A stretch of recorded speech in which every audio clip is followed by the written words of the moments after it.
അതായത് തൊട്ടപ്പുറത്തെ മുറിയിൽ തന്നെ നമ്മുടെ ഈ മീരചേച്ചി കിടന്നത് തൊട്ടപ്പുറം തന്നെ ഒരു കോടാലി അവിടെ ഇരിക്കുന്നതായിട്ട് കാണാൻ സാധിക്കും. അമ്മിക്കൽ ഗേറ്റിന്റെ മുന്നിൽ ഈ നമ്മുടെ കതവിന്റെ മുന്നിൽ അമ്മിക്കൽ കിടക്കുന്നത് കാണാം. അത് പക്ഷേ കതവിൽ അമ്മിക്കൽ കൊണ്ട് അടിച്ച പാടുകളൊന്നും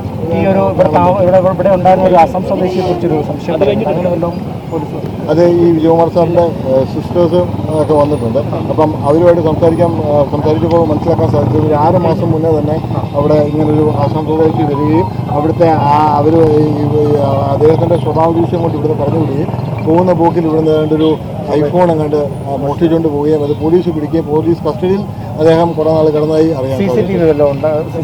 CCTV ഇവിടെ ഫുള്ളി CCTV ഉള്ള ഒരു വീടാണ്. അതിൻ്റെ അത് DVR കാണുന്നില്ല എന്ന് ഇങ്ങനെ പറഞ്ഞു കേൾക്കാനും പോലീസിൻ്റെ ഭാഗത്തുനിന്നും മനസ്സിലാക്കാൻ സാധിക്കും.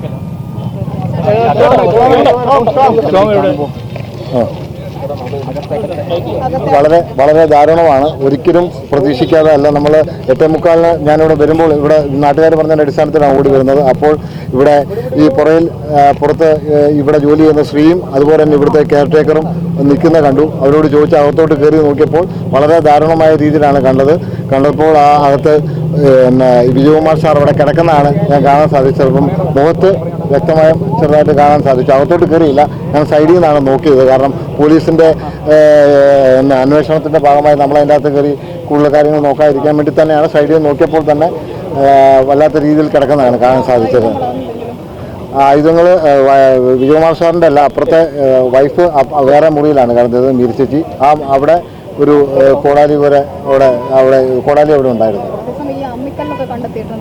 അതിനെപ്പറ്റി നാട്ടുകാർ പറയുന്നുണ്ട്. എനിക്ക് കൃത്യമായിട്ട് അറിയുന്നില്ല. കാരണം സാർ അങ്ങനെ വല്ലതും ഉണ്ടെങ്കിൽ വിജയകുമാർ സാറിനെ വിളിച്ച് പറയേണ്ടതാണ്. ഇങ്ങനെ അങ്ങനെ ഒരു ബന്ധമുള്ളതാണ്. കൗൺസിലർ എന്ന നിലയിൽ ഇവിടെ ഉണ്ടാകുന്ന കാര്യങ്ങളൊക്കെ എന്നെ വിളിച്ചറിയിക്കുന്നതാണ്. പക്ഷേ നേരത്തെ ഇങ്ങനെ ഒരു മോഷണം നടന്നതുമായിട്ട് ബന്ധപ്പെട്ട് അവിടെ പോലീസ് പരാതി കൊടുക്കുകയും അത് പോലീസ് ആ പരാതിക്കാരൻ എന്ന് പറയുന്ന ആസാം സ്വദേശിയെ പിടിക്കുകയും അറസ്റ്റ് ചെയ്യുകയും ചെയ്തിട്ടുള്ളതാണ്.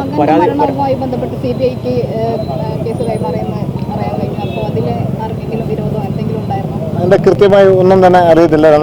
ഗൗതം എന്നാണ് മകൻ്റെ പേരും. ഗൗതത്തെ എനിക്കറിയാവുന്നതാണ്, ആ കുട്ടിയാണ്. പക്ഷേ അങ്ങനെ ഒരു ബാക്കി അന്ന് ക്രൈംബ്രാഞ്ച് അന്വേഷിച്ചു എന്നൊക്കെ നമുക്കറിയാം. അതിൻ്റെ അപ്പുറത്തോട്ടുള്ള കാര്യങ്ങൾ അറിയത്തില്ല.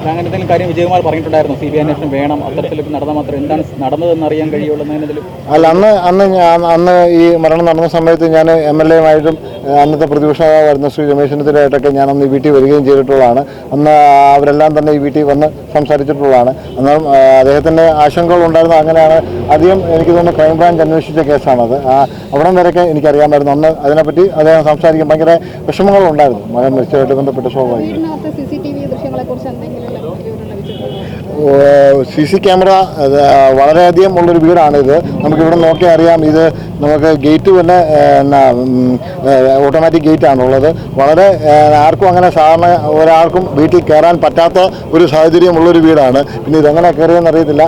ക്യാമറ ഉണ്ട്, പക്ഷേ അതിൻ്റെ DVR ഇപ്പോൾ കാണുന്നില്ല എന്നാണ് ഇപ്പം പോലീസ് ആയിട്ട് ബന്ധപ്പെട്ടപ്പോൾ മനസ്സിലാക്കാൻ സാധിച്ചത്.